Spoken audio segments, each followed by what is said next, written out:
नमस्कार साथियों, बहुत बहुत स्वागत है आपका अपने YouTube चैनल पर। साथियों, आज इस वीडियो के माध्यम से हम बात करेंगे कुंडली में बनने वाले प्रमुख तलाक योग के बारे में। साथियों, वैसे तो कुंडली में कई प्रकार के योग बनते हैं, कई प्रकार के दुर्योग बनते हैं, परंतु आज हम बात करेंगे कुंडली में प्रमुख जो तलाक के योग होते हैं, इस बारे में आज हम इस वीडियो के माध्यम से चर्चा करेंगे। तो साथियों, मैंने अपने एक्सपीरियंस में पाया है कि कुंडली में यदि ये 3 प्रकार का कोई भी संबंध यदि बनता है तो कुंडली में तलाक जैसी स्थितियां निर्मित हो जाती हैं और कई बार ज़्यादातर मामलों में तलाक हो भी जाते हैं यदि इनका समय से कोई उपाय न किया जाए। एक एक करके चर्चा कर लेते हैं। पहली स्थिति जो बनती है कुंडली के अंदर, वो बनती है राहु अथवा केतु का संबंध यदि सप्तम भाव से बन जाता है तो ये पहली कंडीशन है। ये एक रेड फ्लैग है कि आपके वैवाहिक जीवन में समस्याएं आएंगी ही आएंगी। जैसे कि आपके लिए उदाहरण के लिए मैंने एक ये जो कुंडली का निर्माण किया है जिसमें राहु प्रथम भाव में है और केतु सप्तम स्थान में है। अब इन दोनों ग्रहों का यदि आप स्वभाव देखेंगे तो राहु जो भ्रम के कारक हैं, जो भ्रम पैदा करते हैं, जो इल्यूजन क्रिएट करते हैं, और केतु जो डिटैचमेंट के कारक हैं। राहु अटैच करते हैं, केतु डिटैच करते हैं। अब डिटैचमेंट का प्लेनेट आया कहाँ पर? सप्तम स्थान में, 7th हाउस में। तो यहाँ पर अब ये क्या करेगा? तो इस भाव से संबंधित कारक तत्वों में कमी लेकर के आएगा। अब 7th हाउस है किस चीज़ का? तो आपके विवाह का स्थान, जीवन साथी का स्थान, पार्टनरशिप का स्थान 7th हाउस ही है।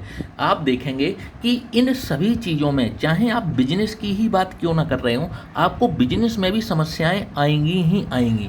आपको जीवन साथी के साथ में समस्याएं आएंगी ही आएंगी। और कई बार तो ऐसा देखने में आया है कि व्यक्ति विवाह बंधन में रहते हुए भी वैरागी सा रहता है विवाह के प्रति। मतलब जो विवाह में जो ऐसे व्यक्ति की रुचि होनी चाहिए, वो व्यक्ति की रुचि खत्म हो जाती है। सिर्फ समाज को दिखाने भर के लिए, ये सोसाइटी को दिखाने भर के लिए रिश्ता रह जाता है यदि केतु सप्तम स्थान में हैं। पहली कंडीशन तो मैंने आपको बता दी।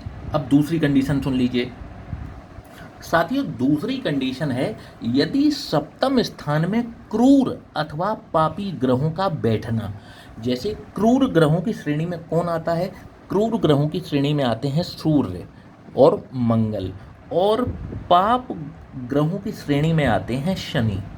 अब क्रूर और पाप ग्रहों का सप्तम स्थान में विराजमान हो जाना, ये अपने आप में एक तलाक योग का निर्माण करता है। हालांकि तलाक होगा या नहीं ये अन्य ग्रहों पर भी डिपेंड करता है। मान लीजिए क्रूर ग्रह या पाप ग्रह सप्तम स्थान में बैठे हैं, परंतु सौम्य ग्रहों की दृष्टि भी यदि विवाह स्थान पर है, जैसे सौम्य ग्रह कौन से हुए? शुक्र, गुरु, बुध, ये सौम्य ग्रह हुए। अगर सौम्य ग्रहों की दृष्टि अगर सप्तम स्थान में है तो कहीं ना कहीं डिस्काउंट मिल जाता है, शादी चल जाती है, परंतु बहुत अच्छी नहीं चलती। तो सूर्य, मंगल और शनि में से कोई एक ग्रह भी यदि यहाँ पर विराजमान है तो ये सेकंड कंडीशन बन जाती है। देखिए, सूर्य यहाँ पर विराजमान होना आपको जीवन साथी के साथ में एक वैचारिक मतभेद देगा ही देगा। आप दोनों का ही जो एक आत्मसम्मान है, हमेशा आप देखेंगे कि आपके विचारों में आत्मसम्मान पर जोर देने वाली बातें ज़्यादा रहती हैं। आप अपने ईगो में रहते हैं और आपका जीवन साथी अपने ईगो में रहता है, और इस वजह से आपके विचार कभी भी तालमेल नहीं खा पाते, और कहीं ना कहीं यही कारण की शुरुआत होती है और लड़ाई झगड़े बढ़ते बढ़ते बढ़ते बढ़ते ये आगे पहुंच जाते हैं। सप्तम स्थान में सूर्य जब भी विराजमान होता है,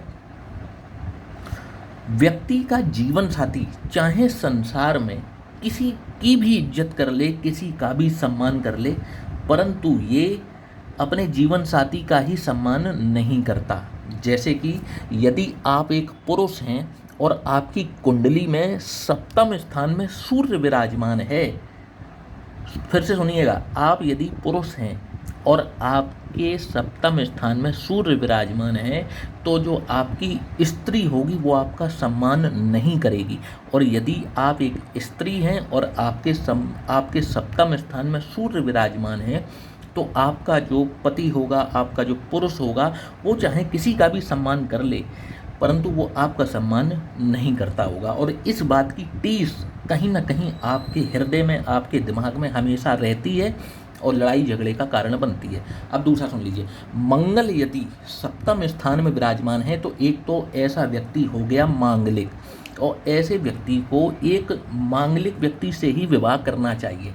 परंतु यदि ऐसा नहीं होता है, ये मंगली व्यक्ति जो है नॉन मांगलिक से शादी कर लेता है, तो कहीं ना कहीं अब इनके बीच में विचारों में तालमेल नहीं खाता और ये अपने जीवन साथी के प्रति हिंसक रवैया अपनाते हैं, या इनका जो जीवन साथी है वो इनके प्रति हिंसक रवैया अपना लेता है। कहने का मतलब है इनकी जो जंग है, इनकी जो लड़ाई है वो सिर्फ जुबानी नहीं रह जाती बल्कि हाथापाई पर तक पे उतर के आ जाती है, जिसे हम कहें घरेलू हिंसा।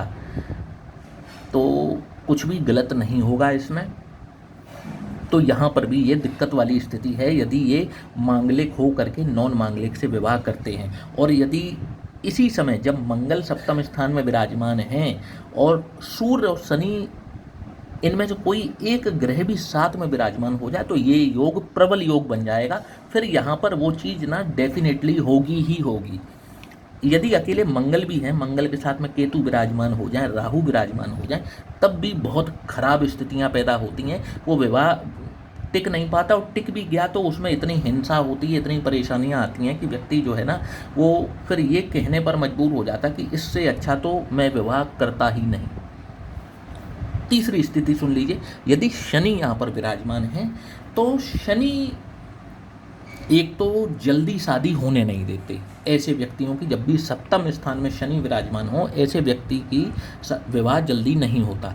लगभग मान के चलिए कि ये 30 से 35 की आयु, और कई बार अगर शनि वक्री होकर के बैठे हैं तो 40 वर्ष की आयु तक ये अविवाहित ही रहते हैं। और कई बार तो इतना डिले हो जाता है कि कंवारेपन का योग भी निर्मित हो जाता है। और यदि इनका विवाह होता है तो या तो इनका जीवन साथी इनसे उम्र में बहुत छोटा होगा या उम्र में बहुत बड़ा होगा। कई बार ये डिफरेंस 6 से लेकर के 15 साल तक का हो सकता है।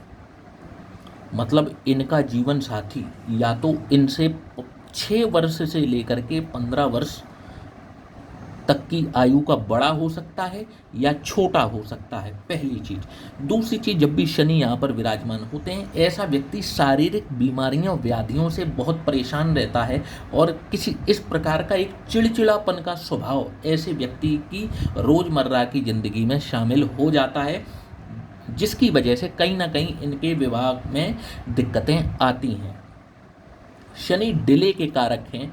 ऐसे व्यक्ति का कैरियर भी बहुत लेट ही शुरू हो पाता है, बहुत डिले होता है। और इनका जीवन साथी के साथ में भी इनके विचार जो है ना तालमेल नहीं खा पाते, जिसके कारण से कई बार ये स्थितियां निर्मित हो जाती हैं। अकेले शनि की वजह से तलाक नहीं होता, और भी ग्रह जो हैं यदि इसको सपोर्ट कर दें तो ज़रूर हो जाता है। हालांकि एक बात मैं आपको बता दूं कि यहाँ पर क्रूर ग्रह भले ही बैठे हों, परंतु यदि पावरफुल गुरु की दृष्टि सप्तम स्थान पर है तो गुरु शादी को बचाने का भरसक प्रयास करते हैं और पूरी कोशिश रहती है कि तलाक ना हो। परंतु क्रूर ग्रहों का विराजमान होना अपने आप में लड़ाई झगड़े के संकेत दिखाता है, कोर्ट कचहरी के संकेत दिखाता है।